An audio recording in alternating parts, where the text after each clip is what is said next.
తాకట్లో ఉన్న బంగారాన్ని విడిపించి ఆ రోజున మార్కెట్ ధర కట్టి మిగిలిన డబ్బును మీకు అందిస్తుంది కొమ్మూరి గోల్డ్.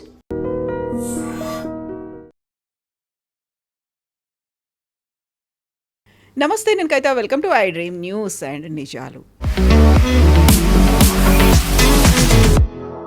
ప్రపంచమంతా ఆసక్తిగా ఎదురు చూస్తున్నటువంటి మదర్ ఆఫ్ ఆల్ డీల్స్ వాణిజ్య ఒప్పందం భారతదేశం యూరోపియన్ యూనియన్ మధ్య కుదిరింది. దీనికి సంబంధించి ఫ్రీ ట్రేడ్ అగ్రిమెంట్ మీద సంతకాలు కూడా యూరోపియన్ యూనియన్ అండ్ భారతదేశం చేశాయి. ప్రపంచంలో ఉన్నటువంటి మొత్తం జీడిపిలో 25% భారతదేశం అండ్ ఈయూనే కలిగి ఉన్నాయి. ఈ నేపథ్యంలోనే అమెరికా దీన్ని ఎలా చూడబోతోంది? ఫ్రీ ట్రేడ్ అగ్రిమెంట్ అనేది భారతదేశానికి యూరోపియన్ యూనియన్కి జరుగుతున్నటువంటి తరుణంలో ఉండబోయేటువంటి బెనిఫిట్స్ ఏంటి? మనతో పాటుగా ఉన్నారు సీనియర్ జర్నలిస్ట్ సురేష్ కొచ్చాతిల్ గారు. సార్ నమస్తే. నమస్కారం. సో కొన్ని ఏళ్ల నుంచి దీనికి సంబంధించి బోల్డ్ అంత డిస్కషన్ అయితే జరుగుతోంది.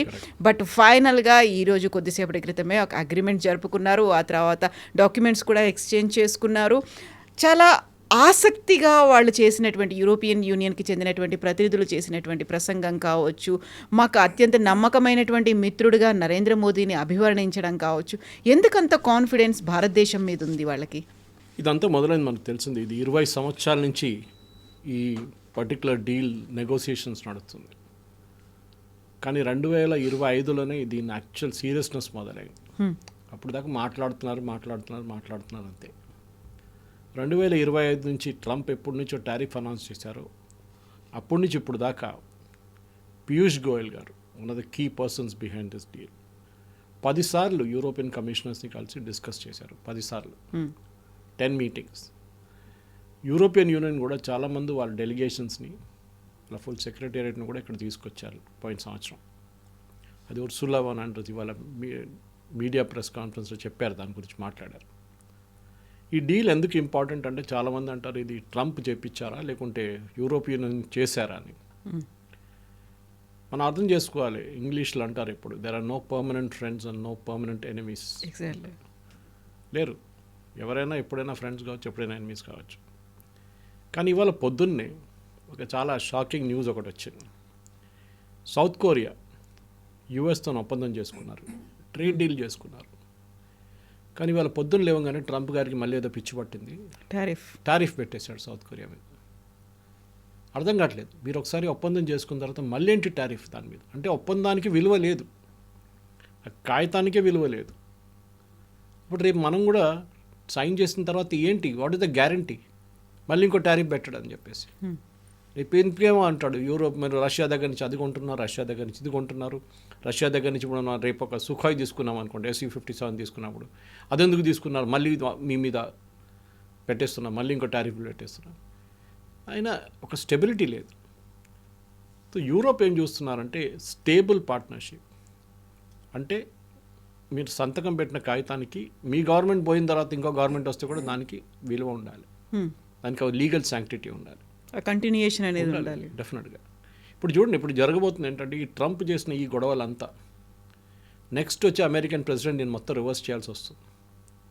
ఆల్రెడీ వాళ్ళ దగ్గర చాలా ప్రాబ్లమ్స్ మొదలైంది. వాళ్ళ దగ్గర ఒక almost civil war like situation Minnesota లాంటి ప్లేస్లో మొదలైంది. వాళ్ళ ప్రజల మీద వాళ్ళ ఐస్ ఏజెంట్స్ కాల్పులు పెడుతున్నారు, బయట వాళ్ళు కూడా కాదు, వాళ్ళు 2 చనిపోయారు ఇప్పుడు దాకా. ఇట్లాంటి ప్లేస్లో ట్రంప్కి రాబోయే మిడ్ టర్మ్ పోల్స్ ఓడిపోతారని 100%గా ఇప్పుడు అందరు చెప్తున్నారు. వాళ్ళ పార్టీ వాళ్ళే చెప్తున్నారు దాని గురించి. నవంబర్ ఎలక్షన్ ఓడిపోతే ట్రంప్ మీద ఇంపీచ్మెంట్ కూడా జరగవచ్చు. ఒకసారి డెమోక్రాట్స్కి మెజారిటీ వచ్చేస్తే వాళ్ళు ఇంపీచ్మెంట్ మొదలు పెడతారు డెఫినెట్గా. ఎందుకంటే ఈయన ఒక స్టేబుల్ మైండ్లా మాట్లాడలేదు. ఒకరోజు ఇదంటాడు, నెక్స్ట్ అదంటాడు. మనం నిన్న ఒక డాక్యుమెంట్ లీక్ అయింది, మీరు వినుంటారు, ఆడియో క్లిప్ ఒకటి. 2025 నడిమిట్లో ఎక్కడ జూన్లో జరిగిన ఒక కాన్వర్జేషన్ మన మీద పెట్టిన టారిఫ్ తర్వాత ట్రంప్ లిటరలీ మొత్తుకుంటున్న సౌండ్ వచ్చింది అట్లా, స్క్రీమింగ్.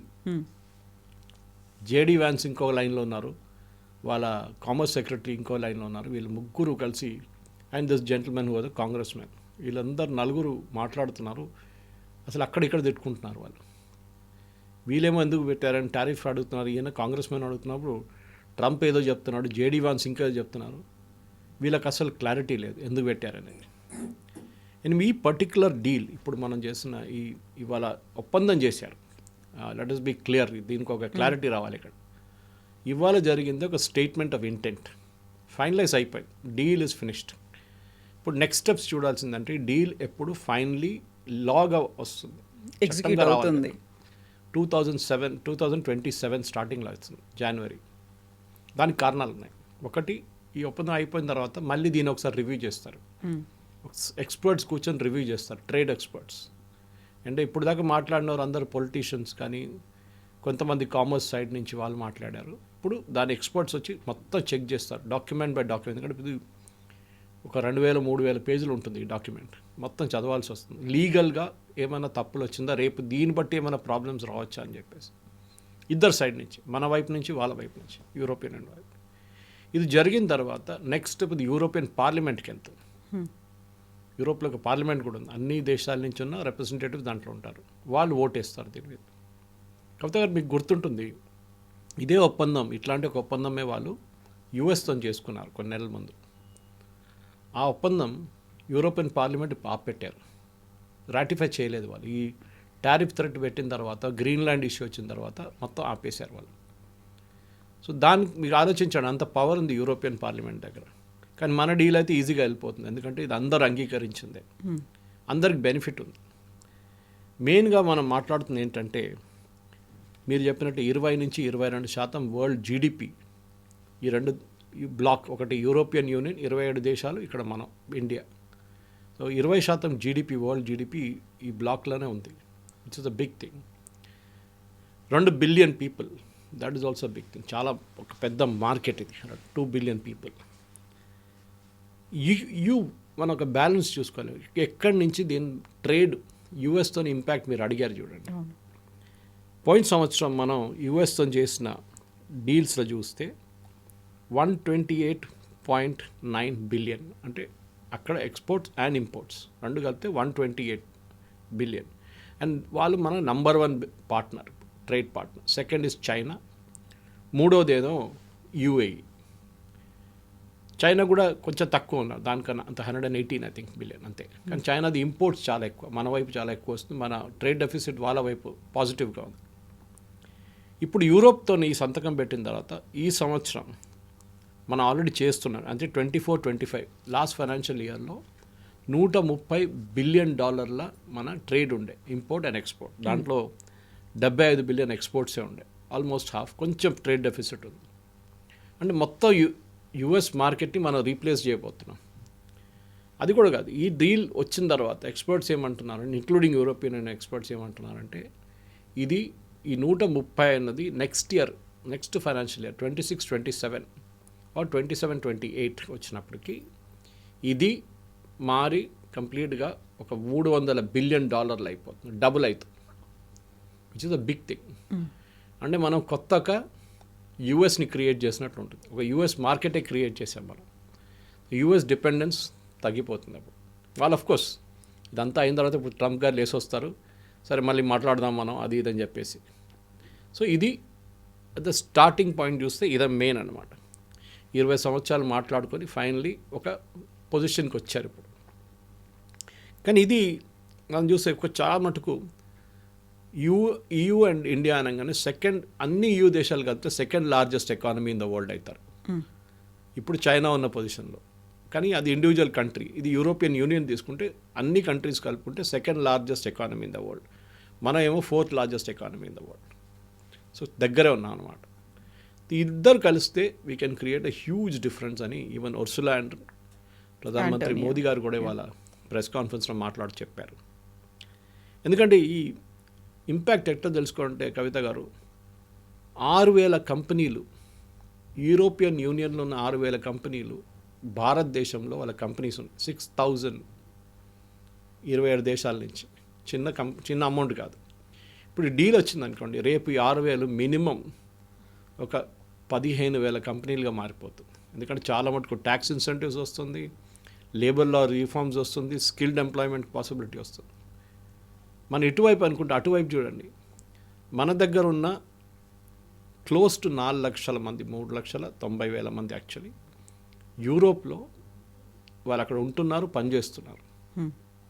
కొంతమంది సిటిజన్స్ కూడా అయిపోయారు. అది వాళ్ళని కౌంట్ చేయట్లేదు. Right now 3,90,000. ఈ నంబర్ ఎందుకంటే దీంట్లో 3-4 ఆస్పెక్ట్స్ ఉన్నాయి. మనం ట్రేడ్ అని మాట్లాడుతున్నాం.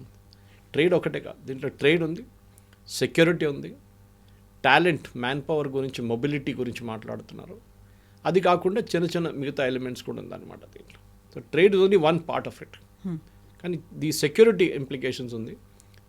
మనకి ఇప్పుడు అందరు అడగొచ్చు, మోదీ గారు ఈ సంతకం పెడితే ఏమొస్తుంది మాకనేది. మన ఇజ్రాయెల్కి మీకు గుర్తుంటుంది, గాజా వార్ మొదలైనప్పుడే ఇజ్రాయెల్లో చాలా డ్యామేజ్ జరిగింది. వాళ్ళు మళ్ళీ సివిల్ కన్స్ట్రక్షన్ మొదలు పెడితే వాళ్ళ దగ్గర మనుషులు లేదని మన దగ్గరని తీసుకెళ్లారు చాలామంది.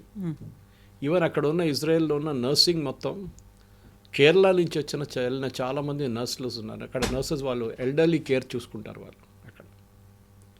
అట్లనే ఇప్పుడు సెమీ స్కిల్డ్ అండ్ స్కిల్డ్ వర్కర్స్కి వాళ్ళు ఒక కంప్లీట్ లీగల్ ప్రొటెక్షన్ ఇస్తున్నారు అంటున్నారు. And Ursula one made it very very clear. Student, researchers and skilled and unskilled workers, ఈ 4 కేటగిరీలో డెఫినెట్గా యూరోప్కి వెళ్ళొచ్చు. కానీ నాది ఒకటే రిక్వెస్ట్, దాన్ని ఒక యూఎస్గా తయారు చేయకండి. మళ్ళీ H1B స్కామ్లు అది ఇది చేస్తే మళ్ళీ మనకే ప్రాబ్లం రావద్దు. But it is a legal requirement. So చాలా స్ట్రిక్ట్ వెట్టింగ్ ఉంటుంది, చాలా స్ట్రిక్ట్ చెకింగ్ ఉంటుంది అన్నమాట. ఇంకోటి ఏంటంటే లీగల్ గేట్వే ఆఫీస్ సెటప్ చేస్తున్నారు యూరోపియన్. దాని మీనింగ్ అంటే చెప్పాలంటే మొత్తం ఫైన్ ప్రింట్ ఇంకా రాలేదు. But the way I understand, legal requirement అంటే లీగల్ గేట్వే ఆఫీస్ ఉన్నప్పుడు ఇండియన్ ప్రొఫెషనల్స్కి యూరోప్కి మూవ్ కావాలంటే ఒక లీగల్ ప్రొటెక్షన్ ఇస్తారు వీళ్ళు. ఇది చాలా ఇంపార్టెంట్ అనమాట. సో బహుశా రేపు పొద్దున్న దాకా మనం ఇప్పుడు రికార్డ్ చేస్తున్నాం ఇవాళ, కానీ బై టుమారో మార్నింగ్ దీని ఫైనల్ డీటెయిల్స్ కూడా బయటికి రావచ్చు. డీటెయిల్ డాక్యుమెంట్, ఎందుకంటే ఒక బ్రీఫింగ్ ఉంది ఇప్పుడు గంట సేపు తర్వాత. పీయూష్ గోయల్ గారు, external affairs ministry and commerce secretary, వీళ్ళు ముగ్గురు ఒక ప్రెస్ కాన్ఫరెన్స్ అడ్రస్ చేస్తారు. దాని తర్వాత బహుశా డాక్యుమెంట్స్ రిలీజ్ చేయవచ్చు, అట్లీస్ట్ ఎక్స్ట్రాక్ట్ రిలీజ్ చేస్తారు, అన్ని మొత్తం రిలీజ్ చేయకుంటే. ఈ మ్యాన్ పవరే నాకు చాలా మటుకు ఎక్సైటింగ్ అనిపిస్తుంది. ఎందుకంటే మనకి అందరు అన్నారు యూఎస్ డ్రీమ్ అయిపోయింది, యూఎస్ డ్రీమ్ ఫినిష్ అయింది, విచ్ ఇస్ కరెక్ట్. యూఎస్కి అక్కర్లేదు అంటున్నారు. సరే, మనం we will take the innovation somewhere, ఇంకో చోటుకి తీసుకెళ్దాం. యూఎస్లో ఉన్న చాలా మటుకు టెక్నాలజీ కంపెనీలు ఇన్నోవేషన్ తీసుకొచ్చింది ఇండియన్సే కదా. వినోద్ దామ్ కదా ఇంటెల్ చిప్ ముందు తయారు చేసింది ఆయనే కదా. He was the inventor behind Intel chip.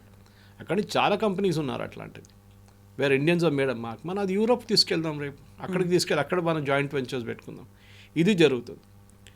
So అది ఒక మ్యాన్ పవరే నాకు I think one of the main. ఎందుకంటే ట్రేడ్ అయితే నడుస్తూ ఉంటుంది, ట్రేడ్కి దర్ ఇస్ నో ఇష్యూ. మన వాళ్ళు బార్గెన్ చేసుకుంటారు, ట్రేడ్ డీల్స్ చేసుకుంటారు, సంతకం పెట్టుకుంటారు, కాంట్రాక్ట్ చేసుకుంటారు, ఎల్సీ ఓపెన్ చేస్తారు, అన్నీ చేస్తారు. కానీ మ్యాన్ పవర్ని shifting from US to Europe చాలా పెద్దగా మార్పు రాబోతుంది. దీంట్లో స్టూడెంట్స్ గురించి ఎక్కువ డీటెయిల్స్ చెప్పలేదు, కానీ ఉంది స్టూడెంట్స్ గురించి కూడా. స్టూడెంట్ మూవ్మెంట్ కూడా ఉండిపోతుంది. అది జర్మనీ కానీ ఫ్రాన్స్ కానీ మిగతా చోట్ల కూడా. నేను చెప్పాను చూడండి, ఆల్రెడీ 3,90,000 పీపుల్ EU నేషన్స్లో ఉన్నారని. అది బహుశా ఇంకా 7-8 లక్షలు కావచ్చు స్టూడెంట్స్ కూడా వెళ్ళడం మొదలు పెడితే. కానీ ఒక మైండ్ బ్లాక్ ఉంది మన స్టూడెంట్స్కి, యూఎస్ వెళ్ళడం సెపరేట్, యూరోప్ వెళ్ళడం. కానీ Europe is got some of the best universities in the world, దాంట్లో డౌట్ లేదు. ఇంకోటి ఏంటంటే మనం చాలా మటుకు మనం చూడాల్సింది మన స్టీల్ అండ్ అల్యూమినియం, దీని మీద ఇప్పుడు కూడా చాలా మటుకు టారిఫ్ ఉంది. దానికి కారణాలు ఉన్నాయి. మనం తయారు చేస్తున్న స్టీల్ అండ్ అల్యూమినియంకి భారతదేశంలో ఉన్న ఎఫ్లూయెంట్ ప్రాబ్లం చాలా ఉంది మన వైపు నుంచి, carbon problem. So carbon tax అని చెప్పి, ఎగ్జాక్ట్ వర్డ్ కార్బన్ ట్యాక్స్ అని కాదు, but it's more or less same. Europe దీని మీద విధిస్తారు. అది ట్రేడ్ డీల్లో రాదు, అది ట్రేడ్ డీల్ బయట ఉంటుంది అది. సో దాన్ని మనం చేంజ్ చేయాల్సి వస్తుంది. దానికోసం మనం పొల్యూషన్ నార్మ్స్ కానీ మన దగ్గర ఉన్న పొల్యూషన్ నార్మ్స్ని ఒక గ్రీన్ లెవెల్కి తీసుకొచ్చి కట్ చేస్తే బాగుంటుంది. కానీ అన్నిటికంటే ఇంపార్టెంట్ అంటే ట్రేడ్ డీల్స్ చేస్తున్నప్పుడు కూడా మనం అర్థం చేసుకోవాలి, దీంట్లో బయట మిగిలిపోయి ఉంది. What are the things out of this deal? 3-4 main sectors ఉంది. ఒకటి అగ్రికల్చర్. మన అగ్రికల్చర్ ఎప్పుడు మన 60% మంది మన దేశంలో అగ్రికల్చర్ సెక్టర్లో ఉన్నారని మనం ఎప్పుడు చెప్పుకుంటూ వస్తాం. వాళ్ళని ఎప్పుడు హానికరకూడదు, వాళ్ళ సెక్టర్ని ఎప్పుడు ముట్టకూడదు. మనం అలో చేసామనుకోండి, రేపు హైపోథెటికలీ ఒక డీల్ చేసి ఉంటే, ఇప్పుడు చేయలేదు మనం, యూరోప్ నుంచి ఉన్న రైస్ ఎక్స్పోర్ట్స్ కానీ, రైస్ ఎక్కువ లేదు వాళ్ళు కానీ, మెయిజ్ ఎక్స్పోర్ట్స్ కానీ, మిగతా ఎక్స్పోర్ట్స్ కానీ మన వైపు వచ్చి పడుతుంది. చాలా చీప్ రేట్లో వస్తుంది. వాళ్ళ టెక్నాలజీ ఎక్కువ, వాళ్ళ ప్రొడక్షన్ కాస్ట్ తక్కువ. అది మన ఫార్మర్స్ ఇంపాక్ట్ అవుతుంది. దానికోసం మనం యూఎస్తో కూడా మాట్లాడలేదు రైస్ అగ్రికల్చర్ గురించి. సో దాన్ని పక్కన పెడదాం ఇప్పటికి. కానీ కొన్ని ప్రోడక్ట్స్ ఉండొచ్చు విచ్ వీ కెన్ టేక్, ఎందుకంటే మనగా ప్రొడ్యూస్ చేయని ప్రోడక్ట్స్ మనం అక్కడి నుంచి తెప్పించుకోవచ్చు. ఓకే, చాలా లార్జ్ స్కేల్లో తెప్పించుకోవాలంటే మన దగ్గర ఇప్పుడు కూడా పల్సెస్కి, పప్పులకి ఇప్పుడు కూడా షార్టేజ్ ఉంది. మనకు ఒక పల్స్ ప్రాజెక్ట్ మొదలు పెట్టాం మోదీ గవర్నమెంట్ 3-4 సంవత్సరాల ముందు, కానీ దాని ఇంపాక్ట్ ఇంకా 5 సంవత్సరాలు పడుతుంది, దాని ఫైనల్ ఇంపాక్ట్ రావాలంటే. అవుట్కమ్ ఉండాలి. అవుట్కమ్, ఎందుకంటే మనం ఇప్పుడు కూడా ఆఫ్రికన్ నేషన్ మొజాంబిక్ అట్లాంటి ప్లేస్ నుంచి, మాడగాస్కర్ నుంచి తెప్పించుకుంటాం. వీఆర్ బయింగ్, ఈవెన్ మనం యుక్రెయిన్ దీన్ని తెప్పించుకుంటుండే పల్సెస్. సరే, ఇప్పుడు అది వీ కెన్ ట్యాకిల్ ఇట్. రెండోది which is a very exciting sector is automobiles. ఇప్పుడు జరిగింది ఏంటంటే ఈ ఒప్పందంలో 110% మనం ఇప్పుడు ఒక హై ఎండ్ కార్కి ఛార్జ్ చేస్తున్నాం, 110%. దాన్ని తగ్గించి 40% తీసుకొద్దామని ఒక ఒప్పందంలో వస్తుందని చెప్తారు. అది ఇవాళ ఈవినింగ్ దాకా మనకు దాని డీటెయిల్స్ వచ్చేస్తుంది. ఆల్మోస్ట్ కొన్ని కార్లు అయితే 10% వరకే వచ్చేస్తుంది. కానీ ఒక ప్రాబ్లం ఉంది, ఈవెన్ యూరోపియన్ కార్ మ్యానుఫ్యాక్చర్స్కి తెలుసు.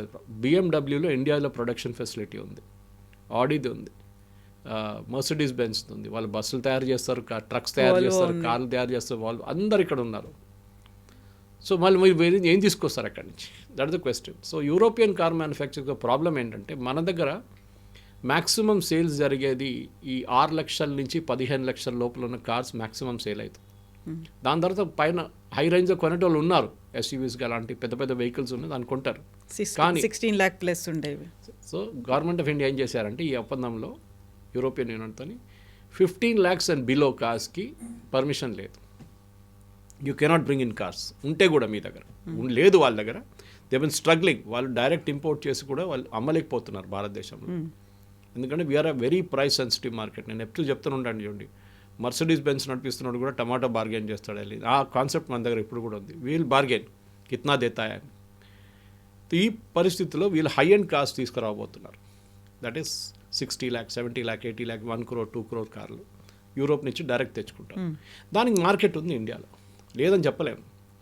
ఇప్పుడు ట్రంప్ ఎప్పుడు చెప్తుంటారు హార్లీ డేవిడ్సన్ గురించి, ఫస్ట్ టర్మ్లో కూడా చెప్పారు. హార్లీ డేవిడ్సన్ మీద 200% డ్యూటీ వేస్తున్నారు ఇండియా, ఇట్స్ వెరీ బ్యాడ్. అది మీరు హార్లీ డేవిడ్సన్ మీద మీరు 300% కూడా పెట్టండి, కొనేటోళ్ళు ఉన్నారు. Because that's an aspirational product. డెఫినెట్గా ఉంటారు కొనేటోళ్ళు. ఇట్లాంటి పరిస్థితుల్లో భారతదేశంలో ఆటోమొబైల్ సెక్టర్కి ఒక ప్రొటెక్షన్ ఇవ్వాల్సి వస్తుంది. అదే సెక్టర్లో మన దగ్గర ఎలక్ట్రిక్ వెహికల్స్, దానికి కూడా ఒక స్టాప్ ఉండొచ్చు. 5 సంవత్సరాల దాకా ఈవీ వెహికల్స్ నుంచి యూరోప్ నుంచి భారతదేశానికి రానియరు. వస్తే కూడా డ్యూటీ చాలా ఎక్కువ పెడతారు. దానికి కారణాలు ఉన్నాయి. చైనా చాలా మట్టుకు వాళ్ళ కార్స్ యూరోప్లో డంప్ చేస్తారు below the price, market price. European car market కూడా చాలా పెద్ద ప్రాబ్లం ఉంది దాంతో, ఈవీ వెహికల్స్తో. యూరోప్ కూడా చాలా డ్యూటీ వేస్తున్నారు దాని మీద కావాలని. ఇప్పుడు చైనీస్ ప్రాబ్లం ఏంటంటే వాళ్ళ ఓవర్ ప్రొడక్షన్ ఉంది వాళ్ళ దగ్గర. వాళ్ళ లోకల్ మార్కెట్ అంత కన్జ్యూమ్ చేయట్లేదు. మన దగ్గర లోకల్ మార్కెట్ చాలా కన్జ్యూమ్ చేస్తుంది వెహికల్స్ మన దగ్గర. మన ఎక్స్పోర్ట్ కూడా చేస్తున్నాం, కానీ మన local consumption is very very high at the lower end. ఏది 5 లక్షల నుంచి 15 లక్షల కార్లు చాలా అమ్ముడుపోతాయి మన దగ్గర. ఇప్పుడు ఈవీకి ఏం చెప్పారంటే next 5 years no EV vehicles to India. Chinese companies ఏం చేశారంటే యూరోప్లో ఈ డంపింగ్ కొంచెం సర్కంవెంట్ చేయడానికి చిన్న చిన్న లోకల్ కంపెనీలు పెట్టుకున్నారు అక్కడ, యూరోప్ కంపెనీ పేర్లతో. ఇది వాళ్ళు చాలా ప్రోడక్ట్స్ ఇండియాకి పంపిస్తున్న ప్రోడక్ట్స్, యూరోప్ నుంచి వచ్చే ప్రోడక్ట్స్ అన్నీ ఈ ట్రిక్ చైనా చేస్తారు. అక్కడ తీసుకొచ్చి సెమీ నాక్డౌన్ కండిషన్లో తీసుకొస్తారు. అంటే window separate, tyre separate, engine separate, body shape, body ఒకటే ఉంటుంది సపరేట్, అన్నీ అక్కడ తీసుకొచ్చి అసెంబుల్ చేస్తారు యూరోప్లో. అసెంబుల్ చేసి made in Europe, made in Spain, made in Germany, made in Italy అని చెప్పి బోర్డు పెట్టి దాని స్టిక్కర్ పెట్టి మనకు పంపిస్తారు. అది కాకూడదు, అది అలౌ చేయకూడదు. That government of India is very very very అనమాట. ఎందుకంటే చైనీస్ ఈ గేమ్ ఆడారు. మన దగ్గర చాలా మటుకు ఇండియాకి ఇప్పుడు వస్తున్న ప్రోడక్ట్స్ యూరోప్ నుంచి మెషినరీ ప్రోడక్ట్స్ అంతా చైనీస్ మేక్. అది దాన్ని ఈజీగా పట్టుకోవచ్చు అని పట్టుకుంటున్నారు కూడా. ఇప్పుడు చాలా స్ట్రిక్ట్ ఉంది కస్టమ్స్లో. సో ఆ ఒక పరిస్థితుల్లో ఇప్పుడున్న దీంట్లో డెఫినెట్గా ఈ 2 సెక్టర్ అగ్రికల్చర్ అండ్ ఆటోమొబైల్స్ పక్కన పెట్టబోతున్నాం. కానీ we don't know the final details. దాని ఫైనల్ డీటెయిల్స్ బహుశా వాళ్ళు చెప్పొచ్చు, లేకుంటే ఇంకొక 3 నెలలు 4 నెలల తర్వాత చెప్పొచ్చు. I think most of the deals అయితే వాళ్ళ డెఫినెట్గా గవర్నమెంట్ ఆఫ్ ఇండియా రిలీజ్ చేస్తారు. కానీ I think this deal is చెప్పినట్లు mother of all deals and that is I think a good story. Mother of all deals అని చెప్పినప్పటికి కూడా ఇప్పటిదాకా మనం చూసినటువంటి హిస్టరీ కావచ్చు, ట్రెండ్ని బట్టి చూస్తే యుఎస్ ఏం చెప్తుందో, డొనాల్డ్ ట్రంప్ ఏం చెప్తారో, యూరోపియన్ యూనియన్స్ కావచ్చు, యూరోప్ అదే ఫాలో అవుతోంది అనేది. నేటోలో కూడా కలిసే ఉన్నారు. ఇప్పుడు రష్యా మీద ఎలా అయితే కొంచెం హార్డ్ హిట్టింగ్గా ఉన్నారో అలాంటి సిచ్యువేషనే అమెరికా చెప్పింది కాబట్టి వీళ్ళు ఫాలో అవుతారని. అలాంటి టైంలో అమెరికాని కాదనుకొని, లేకుంటే ఇతర దేశాలని కాదనుకొని భారతదేశం వైపే చూడడం ఎందుకు? అది ఎందుకంటే ఇద్దరికి భారతదేశం కావాలి, యుఎస్కి and European union. Because market size is huge. మన దగ్గర ఒక మొబైల్ ఫోన్ అమ్మడానికి ప్రాబ్లం లేదు. కొత్త మోడల్ వచ్చినప్పుడు మీరు చూసుంటారు, బీకేసీ బయట, యాపిల్ స్టోర్ బయట పెద్ద లైన్ కట్టి రాత్రిపూట నిద్రపోతుంటారు ఒక యాపిల్ కొనడానికి, యాపిల్ ఫోన్ కొనడానికి. ఆ ఎండ్లో ఒక మార్కెట్ ఉంటే ఇంకొక ఎండ్లో 5,000 రూపాయలకి స్మార్ట్ ఫోన్ కొనేటోళ్ళు కూడా ఉన్నారు మన దగ్గర. So we have a huge market demand. Replacement కూడా అంత ఫాస్ట్గా అవుతుంది. అట్లాంటి మార్కెట్ ఎవరు వద్దంటారు? అందరు కావాల్సింది ఆ మార్కెట్. మీరు రేపు ఇప్పుడు మన దగ్గర ఉన్న అమెరికన్ రెస్టారెంట్స్ చూడండి, fast food restaurant, pizza hut ఉండొచ్చు, కేఎఫ్సీ ఉండొచ్చు, మెక్డానల్డ్స్ ఉండొచ్చు. They are doing roaring business. వాళ్ళు ఎన్నో సంవత్సరాల నుంచి ఇక్కడ ఉన్నారు. అఫ్ కోర్స్ లోకల్ కంపెనీస్ వాళ్ళని మేనేజ్ చేస్తున్నారు ఇప్పుడు, కానీ they are American brands end of the day. అట్లాంటి పరిస్థితుల్లో అమెరికాకి భారతదేశంలో ఉన్న కస్టమర్ బేస్ చాలా ఇంపార్టెంట్. సరే, మన దగ్గర చాలామంది వాళ్ళ ప్రోడక్ట్స్ని అఫోర్డ్ చేయలేకపోతారు, అదొకటి ఉంటుంది డెఫినెట్గా. ఇప్పుడు మీరు అమెరికా నుంచి తీసుకొచ్చిన ఈ పెన్ తీసుకోండి, ఒక పెన్ తీసుకోండి, it will cost 10 times same pen భారతదేశంలో ప్రొడ్యూస్ చేయాలంటే. మళ్ళీ మీరు ఎందుకు కొంటారు? మీరు కొనేది పెన్నే కొంటారు, ఇండియన్ మేడ్. కానీ ఒక ఆస్పిరేషనల్ ప్రోడక్ట్ ఉందనుకోండి, ఒక బ్లాక్ పొంత్ ఉంటుందో, లేకుంటే ఇంకేదైనా హై అండ్ పెన్ ఉంటాయి, ఈవెన్ క్రాస్ లాంటి పెన్లు కూడా చాలా మటుకు ఇఫ్ ఇట్స్ మేడ్ అబ్రాడ్ మనలో కొంటారు వెళ్ళి, డెఫినెట్గా దే విల్ బై ఇట్. కానీ ఆ కొనడంలోనే ఉంది పర్చేసింగ్ పవర్ అన్నమాట. సో అమెరికాకి, యూరోప్కి పర్చేసింగ్ పవర్ కావాలి వాళ్ళకి. దానికోసం చూడండి, వాళ్ళు మాట్లాడుతున్నప్పుడు మన మ్యాన్ పవర్ అక్కడ తీసుకెళ్తా అంటున్నారు, కానీ వాళ్ళ ప్రోడక్ట్స్ మన వైపు వస్తుంది అంటున్నారు. కానీ మనం కూడా బ్యాలెన్స్ అవుట్ చేసుకోవాల్సి వస్తుంది. ఎక్స్పోర్ట్ ఇంపోర్ట్ మన ఎక్కువ డీవియేషన్ లేకుండా నడిపించాల్సి వస్తుంది కవిత గారు. ఇది జరుగుతూనే, లేకుంటే ప్రాబ్లం కావచ్చు రేపు. కానీ గవర్నమెంట్ ఆఫ్ ఇండియా చాలా కేర్ఫుల్గా ఉంటారు, కామర్స్ ఆఫీషియల్ కూడా కేర్ఫుల్ ఉంటారు. ఫస్ట్ 6 నెలలు మన ఎక్స్పోర్ట్స్ ఇంపోర్ట్స్ మొదలైనప్పుడు ఎట్లాంటి మార్పులు వస్తున్నాయని చూసుకుంటారన్నమాట. కానీ లో ఎండ్ ప్రోడక్ట్స్ రాకుండా చూసుకోవాలి మనం. మనకు కావాల్సింది, Ursula made it very very clear today also. మేము ఇన్నోవేషన్ ఫండ్ సెటప్ చేస్తున్నాం అని చెప్పారు. ఆలోచించండి, ఒక ట్రేడ్ డీల్ ఇదంతా చెప్పక్కర్లేదు. ఇన్నోవేషన్ ఫండ్ చేస్తున్నాం మేము. ఒక కోర్ వాల్యూస్ మీద స్టార్టప్స్ కోసం, ఇండియన్ స్టార్టప్స్కి యూరోపియన్ కంపెనీస్తో పనిచేయడానికి we are going to build a new fund. వాళ్ళ దగ్గర హొరైజన్ అని చెప్పి ఒక ఫండ్ ఉంది, 100 billion euros ఒక ఫండ్ వాళ్ళు స్టార్ట్ చేశారు. Largest research project. మన దగ్గర అన్నిటికంటే పెద్ద వీక్నెస్ రీసెర్చ్. మన భారతదేశంలో ఉన్న కంపెనీలు ఈ డివిడెండ్స్ ఇచ్చేసి, బోనస్లు ఇచ్చి షేర్ హోల్డర్స్ని మొత్తం హ్యాపీగా పెట్టుకుంటారు, కానీ రీసెర్చ్ మీద 1% కూడా పెట్టరు వాళ్ళ టోటల్ టర్న్ ఓవర్లో. అది మనకి చైనాకి మనకున్న మేజర్ డిఫరెన్స్ అక్కడ. చైనా ఇప్పుడు కూడా 3 నుంచి 4 నుంచి కొన్ని 5% కూడా వాళ్ళు పెట్టుబడి వాళ్ళ టర్న్ ఓవర్లో 5% దాకా R&D మీద పెడతారు, రీసెర్చ్ అండ్ డెవలప్మెంట్. అది కొత్త ప్రోడక్ట్స్గా తయారై వస్తుంది. ఫర్ ఎగ్జాంపుల్, ఎప్పుడైనా ఈ most common example quoted is 3M, post it ఉన్న 3M కంపెనీ. ఈ కంపెనీ యాక్చువల్ పేరు మినసోటా మైనింగ్ అండ్ మ్యానుఫ్యాక్చరింగ్. వాళ్ళకి పోస్ట్ ఇట్తో సంబంధమే లేదు, కానీ అది ప్రోడక్ట్గా అది డెవలప్ చేశారు వాళ్ళు. ఎప్పుడు నేను చదువుకుంటున్న టైంలో కూడా చెప్పారు, ఇది వాళ్ళ 80% వాళ్ళ టర్న్ ఓవర్ లాస్ట్ 3 సంవత్సరాలు చేసిన ప్రోడక్ట్స్ నుంచి వస్తుందంట, తయారు చేసిన ప్రోడక్ట్స్. పాత ప్రోడక్ట్స్ ఉంటుంది, కానీ కొత్త ప్రోడక్ట్స్లో కాన్స్టెంట్ స్ట్రీమ్ వస్తుంది. మన దగ్గర అది లేదు. మన రీసెర్చ్ అండ్ డెవలప్మెంట్ అనేది చాలా బ్యాక్వర్డ్గా వెళ్ళిపోయింది. గవర్నమెంట్ ఆఫ్ ఇండియా ఇప్పుడు 150,000 కోట్లు పెట్టి కొత్త ఒక ఫండ్ క్రియేట్ చేస్తే దాంట్లో ప్రైవేట్ సెక్టర్ కూడా పార్టిసిపేట్ చేయొచ్చు. మన PhDs are as good as useless, most of the PhDs. చైనాలో చూడండి, నెంబర్ ఆఫ్ PhD మనకన్నా చాలా ఎక్కువ. అండ్ వాళ్ళ ల్యాబ్ టు మార్కెట్ అంటే మీరు రీసెర్చ్ చేసిన దాన్ని మీరు ఒక ప్రోడక్ట్గా మార్కెట్లో తీసుకొచ్చినప్పుడు దానికి విలువ ఉంటుంది. ఏదో PhD చేసి మంచిగా బైండ్ చేసి కబోర్డ్లో పెట్టడం కాదు. It should come to the market. That is most important. At least science related products. మీరు arts related, political science related దాన్ని ఏం చేయలేము. కానీ ఆర్ట్స్ రిలేటెడ్ ప్రోడక్ట్స్ కాకుండా మన సైన్స్ రిలేటెడ్ ప్రోడక్ట్స్కి మార్కెట్కి రావాల్సిందే. సో మన స్టార్టప్ కల్చర్లో కూడా అది చాలా ఇంపార్టెంట్ ఉంటుంది. And this particular fund which is talking of చాలా మటుకు పనికి వస్తుంది. నెక్స్ట్ స్పేస్ గురించి మాట్లాడుతున్నాడు.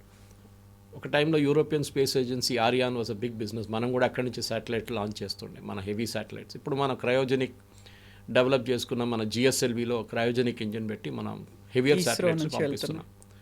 Not the PSLV which we lost recent, GSLV next generation cryogenic engine. ఈ క్రయోజెనిక్ ఇంజిన్ అనేది కూడా మనం లోకల్గా తయారు చేసుకున్నాం. మీకు గుర్తుంటుంది స్టోరీ ఒకటి ఉండే నంబినారాయణ గారిది.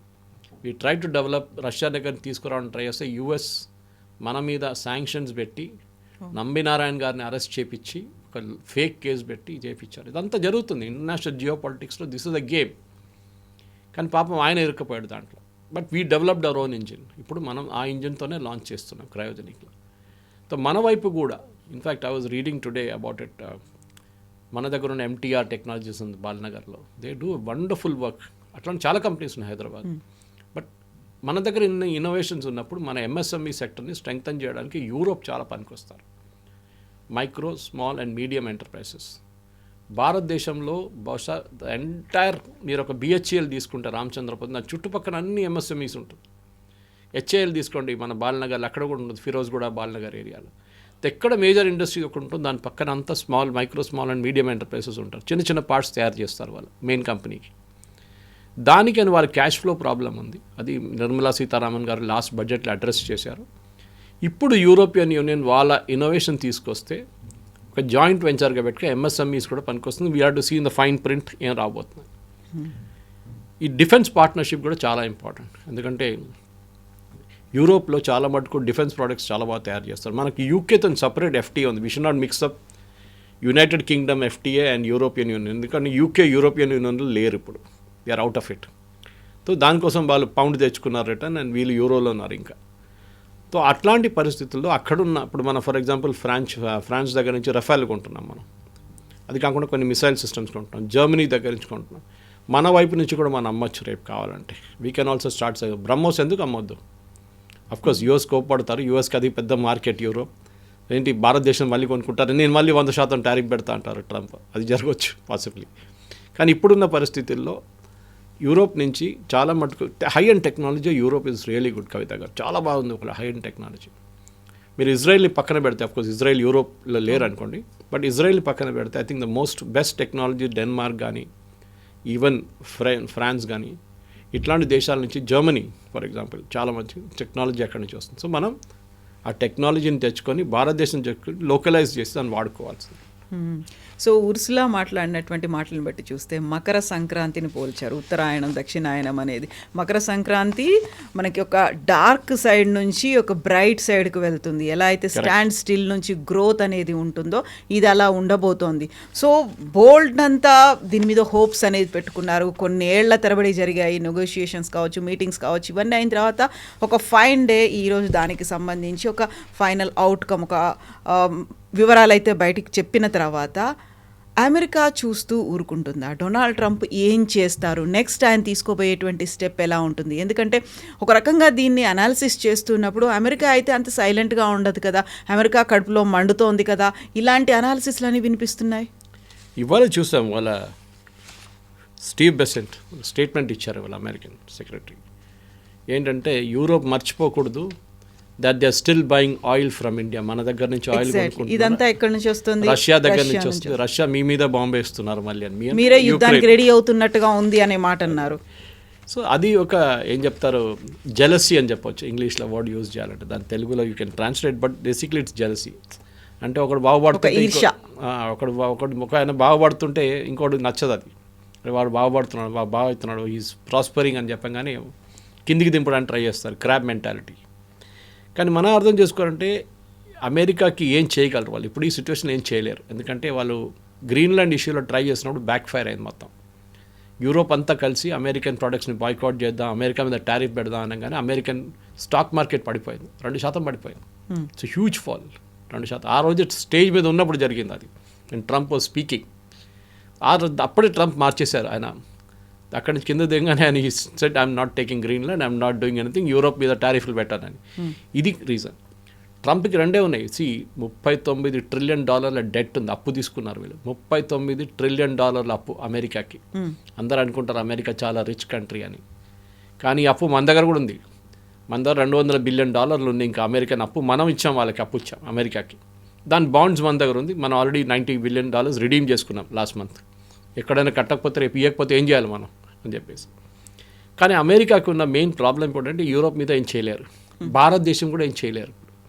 ఎందుకంటే ట్రేడ్ డీల్ నెగోషియేట్ మీరే ఆపారు కదా. ఇప్పుడు వాళ్ళ ఆ లీక్ అయిన డాక్యుమెంట్తో తెలిసిపోతుంది, ఆడియో క్లిప్లో వాళ్ళే కొట్టుకుంటున్నారు వాళ్ళ దాంట్లో.